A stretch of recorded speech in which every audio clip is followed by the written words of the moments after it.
Assalamualaikum warahmatullahi wabarakatuh. Selamat pagi anak-anakku semua. Salam semangat. Kita mulai pembelajaran hari ini. Nah, anak-anakku semua, hari ini kita akan belajar tema 3, subtema 2, pembelajaran 1. Di tema ini anak-anak nanti akan belajar yaitu menganalisis kalimat efektif dan tidak efektif dalam suatu teks eksplanasi. Yang kedua, anak-anak nanti akan belajar tentang pengaruh televisi terhadap kehidupan masyarakat. Dan yang ketiga akan belajar rangkaian listrik paralel. Mari kita simak materi yang pertama.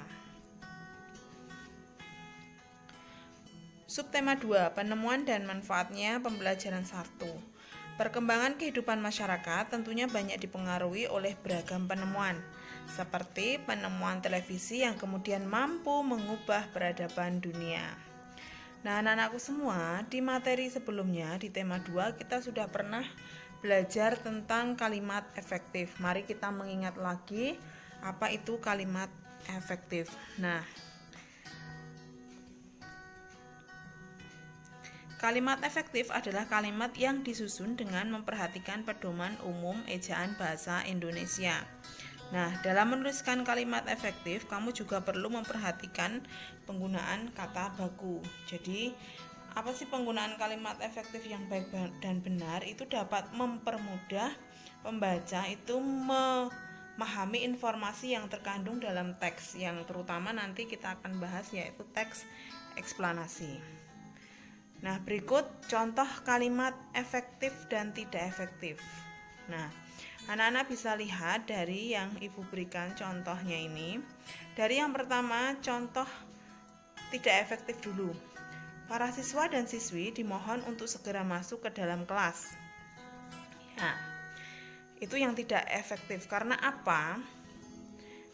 Para siswa dan siswi itu sudah menandakan banyak.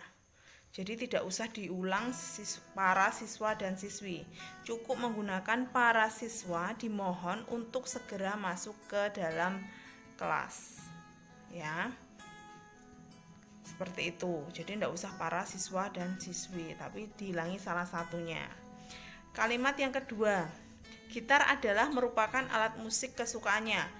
Nah, karena gitar adalah merupakan itu sama. Jadi kita gunakan salah satu saja. Jadi efektifnya gitar adalah alat musik kesukaannya. Atau kita menggunakan gitar merupakan alat musik kesukaannya. Jadi gunakan salah satu, jangan dua-duanya digunakan. Nah, kalimat yang ketiga. Agar supaya pintar kita harus belajar. Agar supaya itu juga sama. Jadi gunakan salah satu. Jadi agar pintar kita harus rajin belajar, atau supaya pintar kita harus rajin belajar. Jadi digunakan salah satu. Nah, kita lanjutkan ke teks eksplanasi yang berjudul Si Kota Ajaib. John Logie Baird lahir di Skotlandia 13 Agustus 1888. Ia adalah penemu yang pada kesempatan ini untuk pertama kalinya menunjukkan bahwa gambar hidup dapat ditransmisikan melalui pesawat yang sekarang dikenal sebagai televisi. Baird mendemonstrasikan televisi di depan para bapak-bapak dan ibu-ibu di Royal Institute London untuk pertama kalinya pada tahun 1925.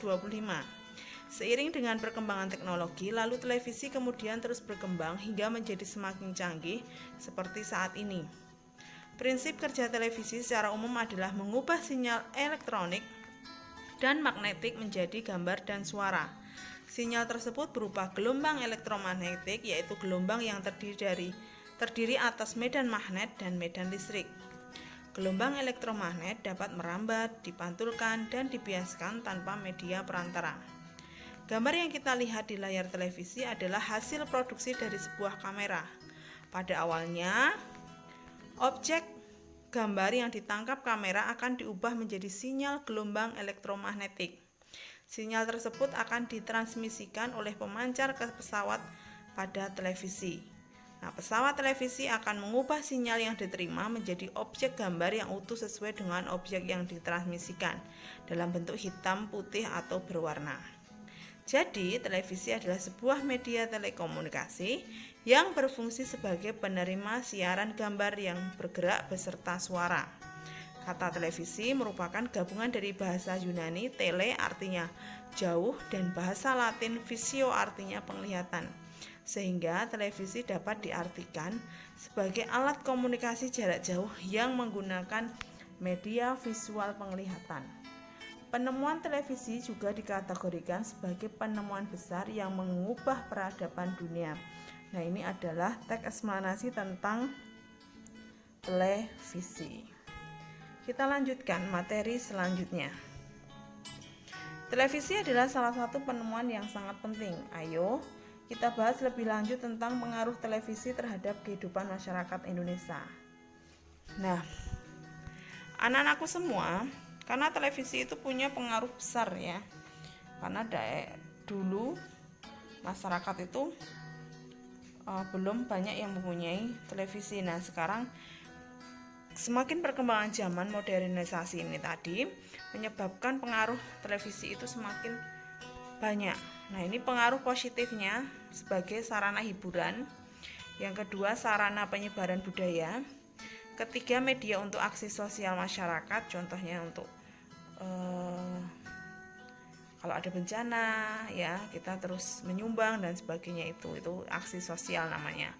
Media informasi, pengetahuan dan pendidikan. Yang ini bagus karena sebagai media informasi, pengetahuan dan pendidikan.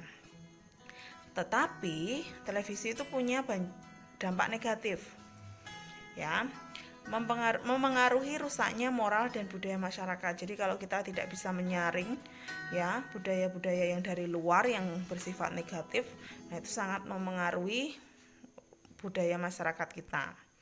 Selanjutnya, menyita banyak waktu berharga. Jadi karena orang-orang berjam-jam atau seharian nonton televisi, nah itu menyita banyak waktu berharga yang bisa kita gunakan hal-hal yang positif lainnya selain menonton televisi. Selanjutnya, menimbulkan sifat malas ya, karena kita sudah sambil tiduran mungkin ya melihat televisi, jadi sudah menimbulkan sifat malas. Nah, ini sama juga penggunaan HP. Nah, kebanyakan ini anak-anak juga menggunakan HP dalam belajar. Jadi anak-anak harus bisa menyaring HP itu untuk belajar. Kalau sudah untuk belajar dan kita harus bisa mengatur waktu menonton televisi dan menggunakan HP itu diatur waktunya supaya tidak banyak kita menggunakan HP dan televisi. Karena pengaruhnya sangat besar ya. Selain punya segi positif juga punya negatifnya. Karena kita juga sudah mau PTS anak-anakku semua, jadi bermain HP-nya dikurangi supaya besok PTS-nya berjalan dengan lancar dan nilainya memuaskan. Nah, banyak membaca buku, tidak banyak bermain HP, tapi bermain game yang sering anak-anak lakukan. Nah, bagaimana cara pencegahan pengaruh negatif televisi? Yaitu dengan cara pendampingan orang tua saat menonton televisi. Jadi orang tua mendampingi ketika anak menonton televisi atau pendampingan ketika anak menggunakan HP. Nah, seperti itu biar anak-anak tidak menggunakan ke hal-hal yang negatif. Selanjutnya, membuat aturan yang disepakati bersama dalam menonton televisi. Ini juga sama.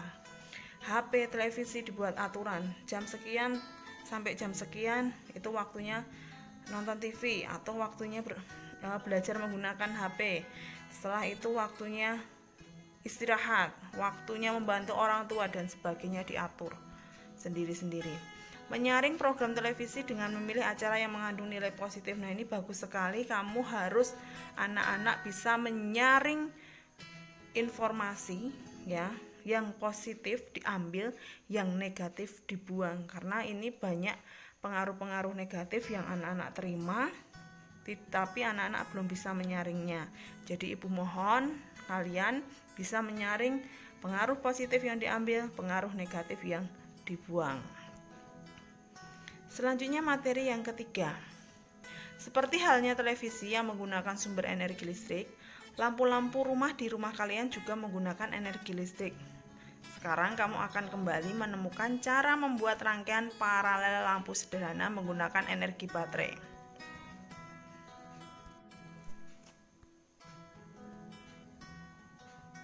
Nah, rangkaian paralel berbeda dengan rangkaian seri yang disusun sebaris. Kalau kemarin rangkaian seri disusun sebaris, sebaliknya rangkaian paralel adalah rangkaian listrik yang disusun berderet, di mana masing-masing lampu memiliki rangkaian tersendiri yang terhubung kepada sumber energi. Karena itu, apabila ada satu atau lebih komponen yang rusak atau dijabut, maka komponen lainnya akan tetap berfungsi tanpa gangguan sama sekali. Nah, anak-anak bisa lihat gambar rangkaian seri dan rangkaian paralel. Nah, sangat berbeda sekali.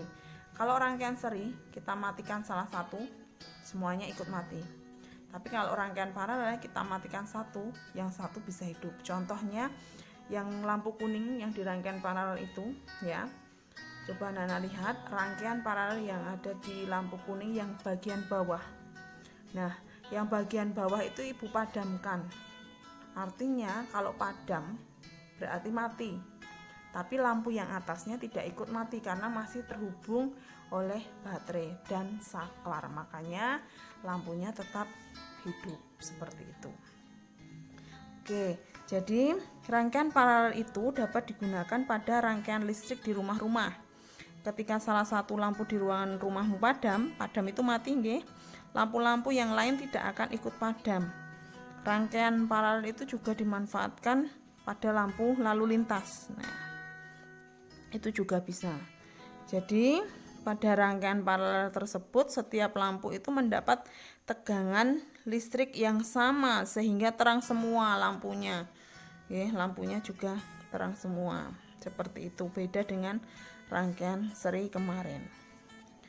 Nah, itu anak-anakku materi tentang pertama kalimat efektif, kedua pengaruh televisi terhadap kehidupan masyarakat, yang ketiga rangkaian paralel. Nah, demikian anak-anakku pembelajaran hari ini, mudah-mudahan bermanfaat. Ada kekurangan ibu mohon maaf.